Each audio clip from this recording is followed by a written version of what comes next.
Welcome, folks. We're here to study church history today. We just finished the Utah War. Now we're gonna do the peaceful resolution of the Utah War in the Civil War era, which is not a very encouraging time for the history of the church, but it's better than it was last time. I want to remind you to watch Golden Gems Radio, to listen there if you can, and give them some input for what you like and don't like. We're also preparing to leave to go to England, the Cedar Grove, and the Holy Land in the fall. So if you're interested in any of those tours, you can contact me or you can contact Danny at Mora. For now, we're going to do the peaceful resolution of the Utah War and the Civil War era, 1858 to 1865. Guerrilla defense. Late in September of 1857, two Mormon spies mingled with the oncoming troops and heard their anti-Mormon plans that were not their official orders. 1,100 members of Nauvoo Legion dispatched to East Canyon, dug trenches, and prepared to act as snipers. 44 raiders led by Lot Smith instructed to harass them in any way, causing stampedes, burning the canyons before them, and setting fire to their wagons. This may seem like really aggressive actions by the church members, but remember, we've been driven from the states of New York, Missouri, and Illinois, and we're pretty worried about government intervention. They were also instructed to keep them awake at night, do anything but hurt the individuals. The raiders torched a total of 74 wagons, containing enough supplies to outfit the large army for 3 months. They also captured 1,400 of the 2,000 head of cattle accompanying the expedition.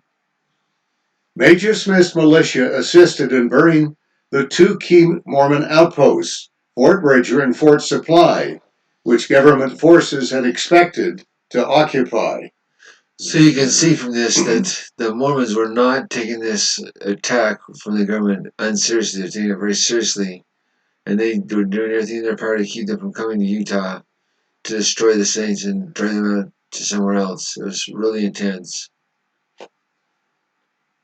These efforts succeeded in keeping U.S. troops from entering Utah, and they spent a miserable winter in tents on the high plains of Wyoming. Colonel Kane finally persuaded President Buchanan to let him try to resolve the situation peacefully. Through the winter months of 1857 and 1858, he traveled incognito to Utah, met with the brethren, and persuaded them to allow Governor Cummings into the state peacefully. Thomas Kane, who does never join the church, becomes a key player here in between the government and the church. The church to convince the government to be peaceful. This really helped a lot. His next challenge was to convince the governor appointed to enter Salt Lake City. Just as Kane had promised, Governor Cummings was received warmly and allowed to assume his position as governor. The one condition of the agreement was that he would not bring the soldiers with him.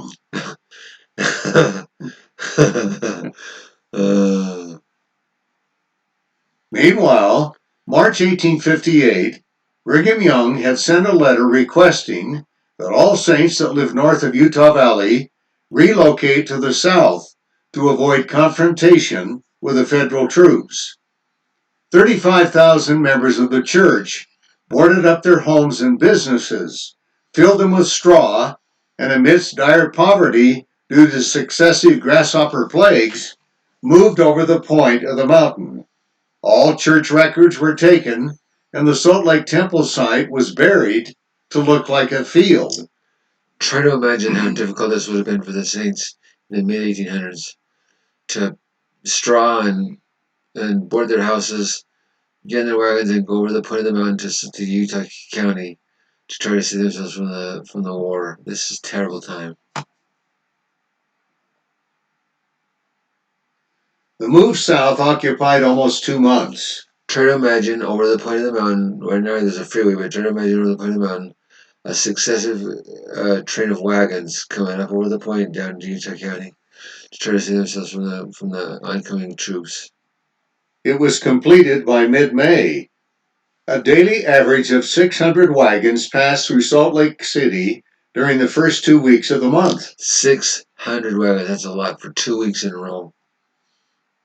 Enough strong saints were left behind to tend the crops and torch their homes, buildings, and remaining possessions, inasmuch as the saints would rather lose them to fire than to mobs like the past. I don't think we've experienced anything like this. I think this is something very difficult for us to understand. But it was a very, very hard time for the saints. The exodus of such a large body of people drew national and international attention to the church. The London Times reported, "We are told that they have embarked for a voyage over 500 miles of untracked desert." The New York Times declared, "We think it would be unwise to treat Mormonism as a nuisance to be abated by a posse." These are positive reports in a way. The move placed the United States government in an unfavorable light as a persecutor of an innocent people and demonstrated the leadership ability of Brigham Young. Of course, these are positive things that we see happening. It didn't change the attack, though. Fortunately, negotiations between the government and the church kept the army from invading.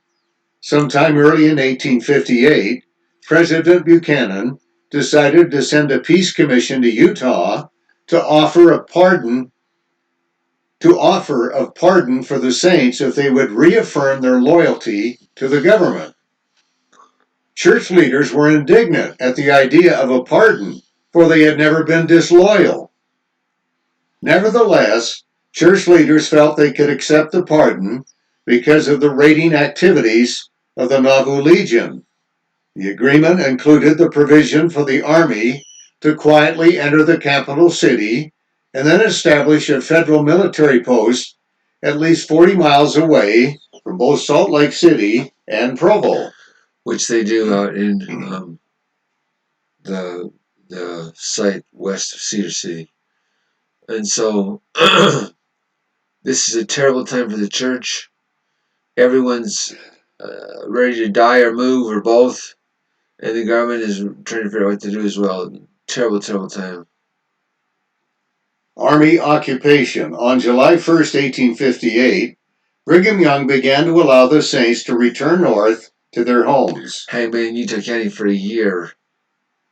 Johnston's army provided a great economic boon to the state because of the services they required and the army surplus they left behind in 1861.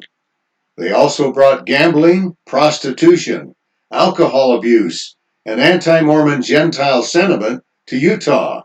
Clearly, the isolation period in Utah was over. So, despite the good things financially, the army left behind, they brought terrible, terrible sins that had not existed in Utah prior to this. Gambling, prostitution, alcohol abuse, and the Gentile sentiment. Clearly, this was not a happy thing for the saints.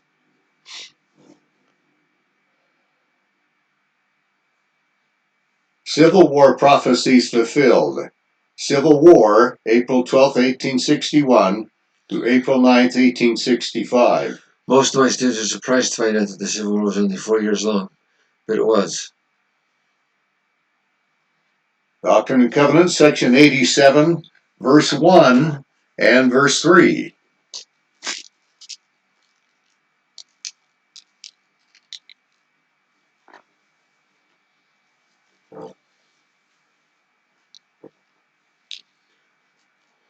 Verily, thus saith the Lord concerning the wars that will shortly come to pass, beginning at the rebellion of South Carolina, which will eventually terminate in the death and misery of many souls. For behold, the southern states shall be divided against the northern states, and the southern states will call on other nations, even the nation of Great Britain, as it is called, and they shall also call upon other nations, in order to defend themselves against other nations, and then war shall be poured out upon all nations. Section 130, verse 13. It may probably arise through the slave questions. Through the slave question. This is a voice declared to me while I was praying earnestly on the subject, December 25th, 1832. The saints considered the bloodshed and devastation in the states a judgment upon the nation for the murders of Joseph and Hyrum Smith, for not keeping the commandments of God, and for the injustices inflicted upon the saints in Missouri and Illinois. Tender mercy, persecution. After war had raged for nearly a year, President Young acknowledged that the saints were much better off in the West. Had we not been persecuted, we would now be in the midst of the wars and bloodshed that are desolating the nation, instead of where we are, comfortable, located in our peaceful dwellings in these silent, far-off mountains and valleys. This is definitely a prophetic look at things.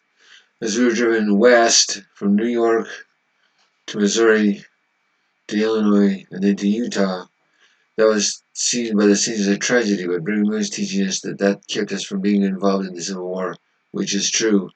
Some of the most terrible, heinous devastation occurred in the counties we lived in, Missouri and Illinois, so it really was a blessing that we moved west. Instead of seeing my brethren comfortably seated around me today, many of them would be found in the front ranks on the battlefield. I realize the blessings of God in our present safety. We are greatly blessed, greatly favored, and greatly exalted, while our enemies who sought to destroy us are being humbled. Truly a prophetic look at this. This is a beautiful way to look at it, but it's true. The saints felt like they'd been driven from the United States and had to come to Utah of all places, live in the desert, but it was actually the safe place for them to live. A third attempt to join the Union.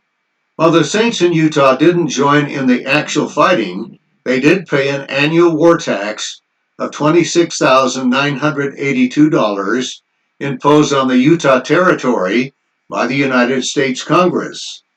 The brethren repeatedly reaffirmed their loyalty to the Union.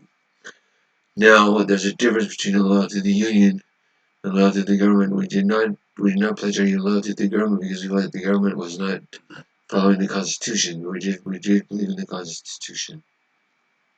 Indeed, just as some states were trying to get out of the Union, Utah was trying to get in. A third attempt to join the Union failed. Abraham Lincoln decided to leave the saints alone. Which has a positive and a negative influence, right? Positive in that we did not have to be part of the war. Negative because we did become a state.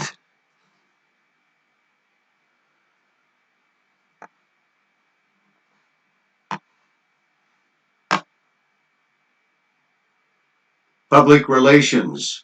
During the war, 3 internationally prominent individuals visited Utah and published positive reports regarding the Mormons in the U.S. and Europe. It's a good thing.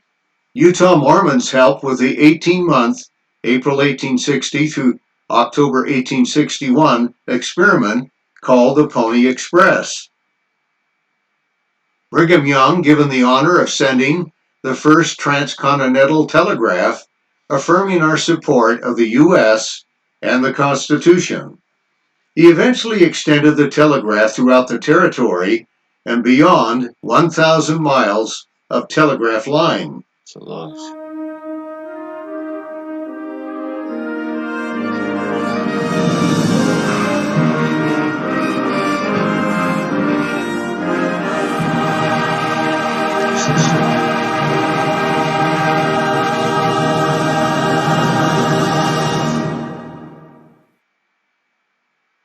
The Pioneer Telegraph Office monument marks the spot where the telegraph lines from the Pacific Ocean and the Atlantic Ocean met.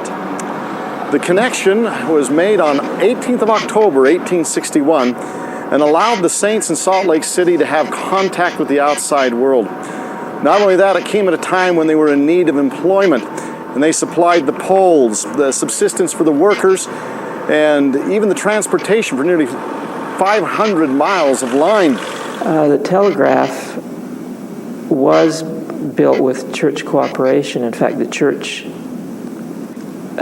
added to the Western Union line that came into Salt Lake, and the church built their own lines that went down south through the territory and connected with the telegraph in Salt Lake. And there was even a telegraph office next to Brigham Young's office. During the Civil War, 2 units of the Nauvoo Legion were hired to protect the telegraph lines. It also provided the church leaders here in Salt Lake City the ability to have contact with the wagon trains as they came across the plains, to be able to monitor their progress, or if they were in need of any assistance, to send out relief trains to help them in. Now, sadly, another icon of the West came to a demise largely because of the connection of those telegraph lines, that being the Pony Express. For more information on hallowed ground sacred journeys, Government relations. During the war, church members hired to guard the mail routes and telegraph lines. Continued unfortunate relations with 2 government-appointed governors, judges, etc. Utah Territory again occupied by a California-based military unit due to false reports of President-appointed Governor Harding.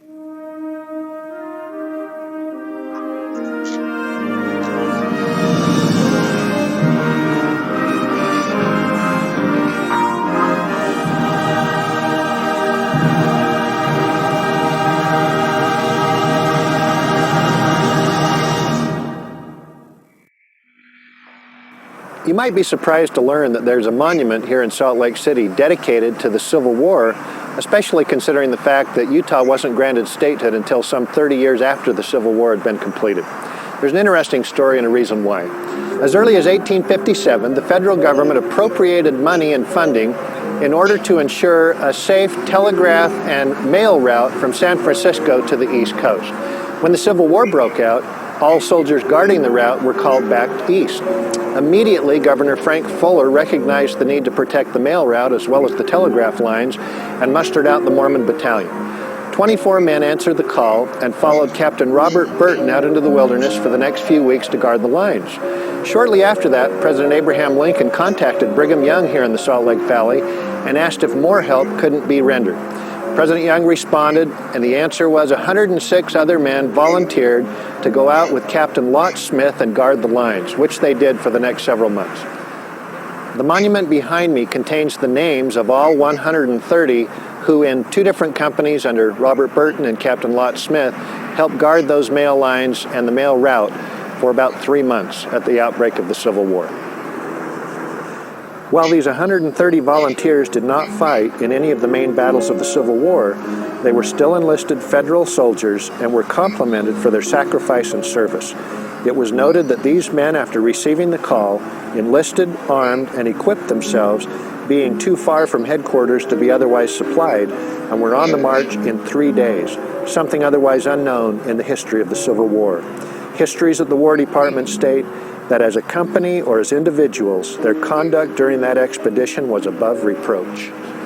Interesting that while the Civil War broke out on the East Coast, God had literally picked His church up, planted them here in what was then Mexican territory in the West, and the Latter-day Saints were largely unaffected, except prospered by the Civil War and the hiring of these men to guard the mail route. for more information on hallowed ground sacred journeys,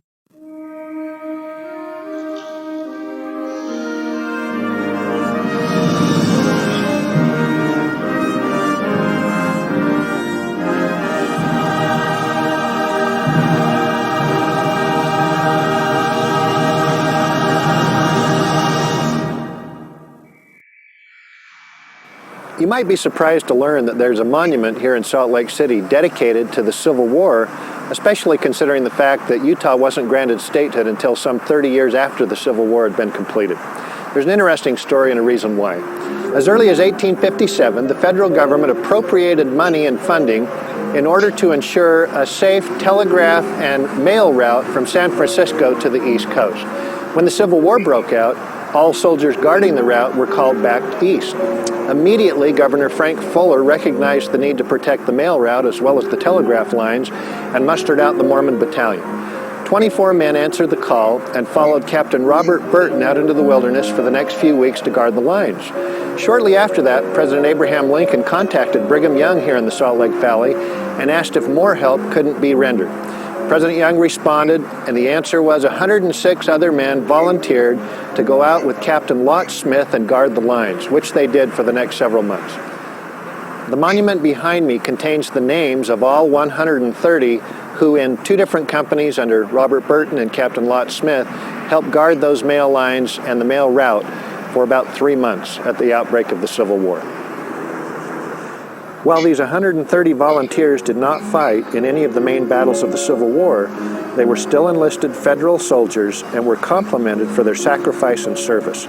It was noted that these men, after receiving the call, enlisted, armed, and equipped themselves, being too far from headquarters to be otherwise supplied, and were on the march in 3 days, something otherwise unknown in the history of the Civil War.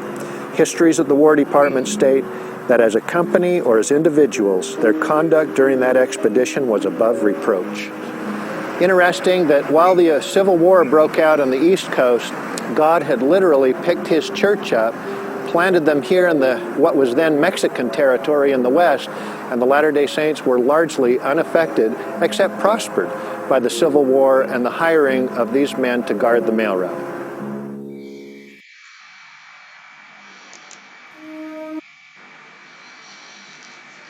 Dealing with apostates. For many years, Joseph Smith III had shown little interest in leading a church. But on April 6, 1860, Joseph III and Emma had attended a conference of a new organization of saints who had rejected the leadership of Brigham Young and remained in the Midwest.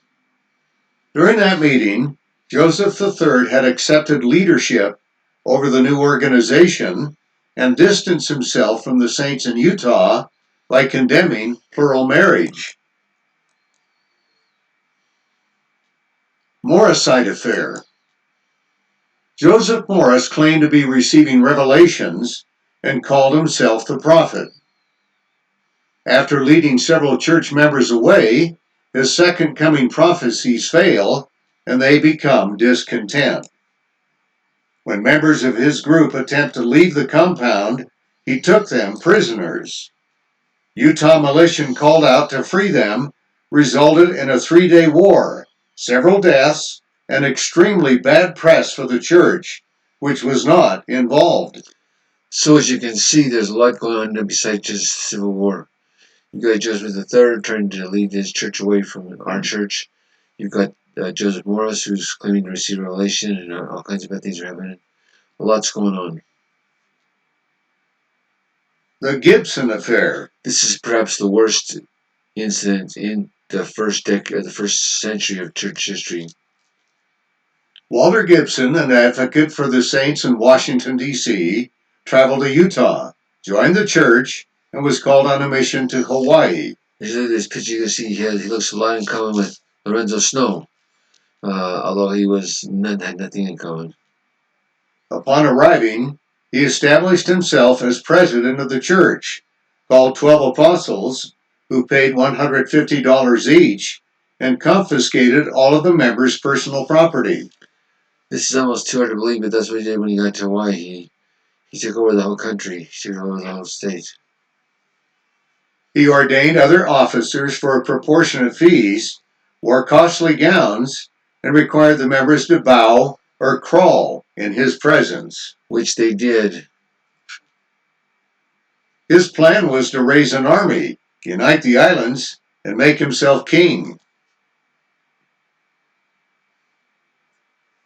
Joseph F. Smith, Lorenzo Snow, and others dispatched to Hawaii when they received a letter from concerned saints there. Lorenzo Snow drowned, but revived miraculously. That's when that happened, was he was going over to sell the Gibson Affair. They excommunicated Gibson, and after several weeks, most of the members are reconciled to the brethren, and their personal property was returned. J.F. Smith stayed and presided over the mission there, established a church-owned plantation where the temple, BYU Hawaii, and the Polynesian Cultural Center now exist. I'm kind of surprised at how easily I made this sound. It took weeks to excommunicate Gibson and to retain the property of the church. It was a very, very terrible thing. Growth during the Civil War. 50 more communities established. In this large Utah territory. Saints benefit economically from the mining camps in Nevada, Colorado, Utah, and Arizona.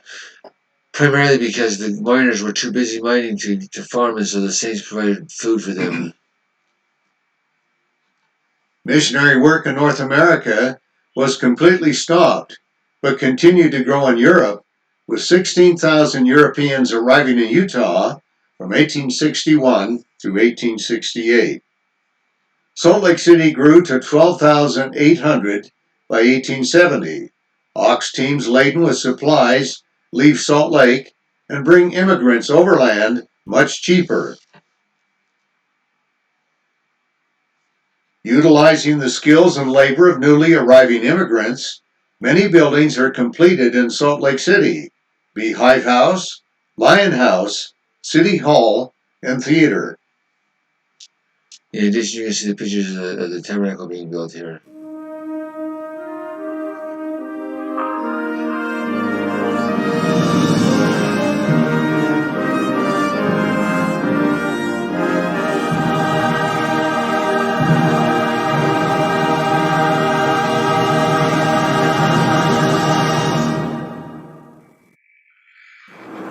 Just adjacent to the Beehive House is the Lion House, another home of Brigham Young. It was built in 1855, 1856, and housed several of his families. Brigham Young was also known as the Lion of the Lord. He passed away here on the 29th of August, 1877. In 1869, the east-west railroads were joined at Promontory Point, north of Salt Lake City. The coming of the railroad brought with it all the fads and fashions of the world. President Young's daughters were adopting Eastern fashions. So on the 28th of November, 1869, 7 months after the arrival of the railroad, President Young met with his daughters in the front parlor of the Lion House. "We are about to organize a retrenchment association," he explained to them. "Retrench in everything that is not good and beautiful, not to make yourselves unhappy, but to live so that you can be truly happy in this life and in the life to come." Today, that organization has grown into the Young Women's Program of the Church of Jesus Christ of Latter-day Saints, with membership numbering well over 1 million. One of the more important rooms in the Lion House was the old parlor on the main level.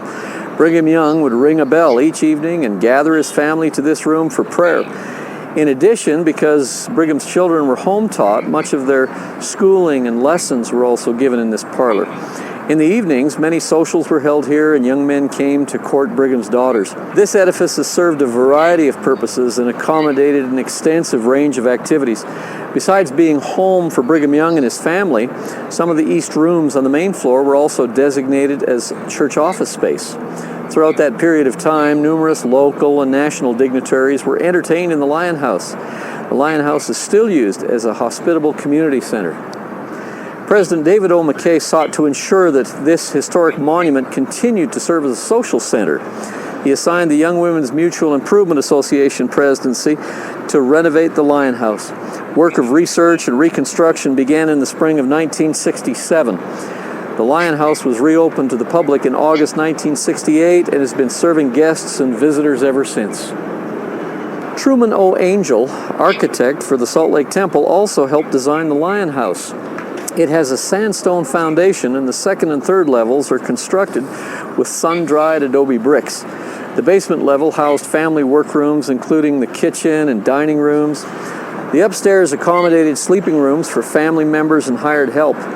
Walls of the Lion House are 23 inches thick. There are 40 rooms in the home, many have fireplaces, and all have windows. There are 6 large double chimneys to support any stoves and fireplaces throughout the home. Some of the small panes of wavy glass in the windows are the originals. Each floor has a long hallway running the entire length of the home. 2 rows of brackets with oil lamps ran down the long halls and provided light. For more information on hallowed ground, sacred journey. The building of the Tabernacle. Brigham Young saw a large dome-shaped building in vision. Henry Grow built an arch-shaped bridge over the Jordan River and was asked by Brigham Young to be the engineer. William Fulpson helped design it. Joseph Ridges built the organ.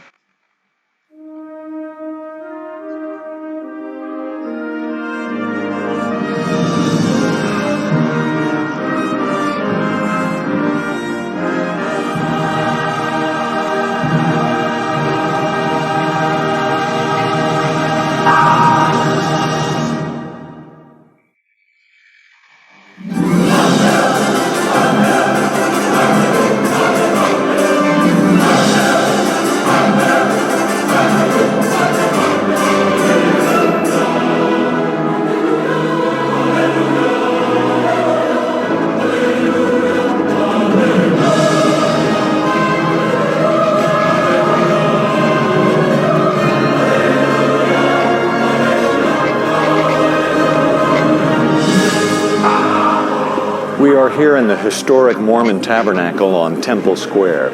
This is the home of the world-renowned Mormon Tabernacle Choir and Organ. It's known for its dome shape and exceptional acoustic qualities, and is one of the most remarkable buildings in the world. When it was dedicated on October 6, 1867, it was the largest auditorium in the nation, and still remains an architectural wonder. It has a seating capacity of nearly 6,000 and serves as a venerable gathering place for conferences, concerts, and eminent speakers and performing artists. With the exception of Joseph Smith, every president of the LDS Church has spoken from the pulpit in the Tabernacle. Built under the direction of Brigham Young, with pioneer ingenuity and resourcefulness, the construction of so large a structure in an isolated territory without railroad access to manufactured building materials was an extraordinary endeavor. Brigham Young appointed an experienced bridge builder, Henry Grow, to oversee construction and to build unprecedented, huge elliptical trusses that spanned the width of the building without intermediate supports. The arches were constructed of timbers pegged together with wooden dowels that were split and wedged at each end. Cracked timbers were wrapped with green rawhide, which contracted when dry and made a tight binding. When finished, the roof was 9 feet thick, and the plaster ceiling was 68 feet above the floor. Church architect Truman O. Angel designed the exterior cornice and interior woodwork. He also designed the balcony, which increased seating capacity and improved the acoustics by reducing echoes.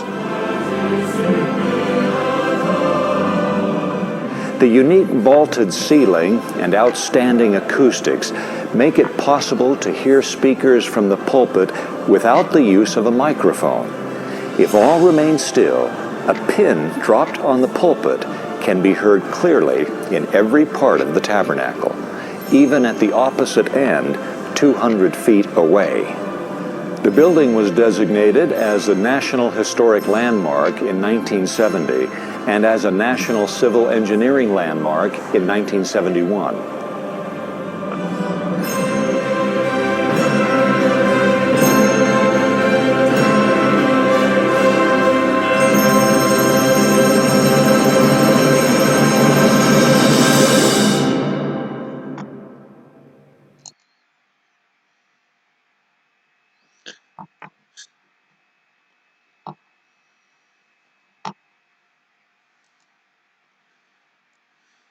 So, whether we're fighting off the government or establishing our true nature as citizens to the United States, with the Pony Express, etc., or building the Tabernacle and other buildings, we're doing great things during this time period. It's hard not to believe that the church is led by inspired men. I bear testimony that it is. And President Nelson's just as inspired as Brigham Young was. He has different challenges, but his solutions are just inspired. So I hope and pray that we can all stay faithful to the church no matter what happens in our life. As we see so many people leaving the church, let's stay faithful. I say this in the name of Jesus Christ, amen.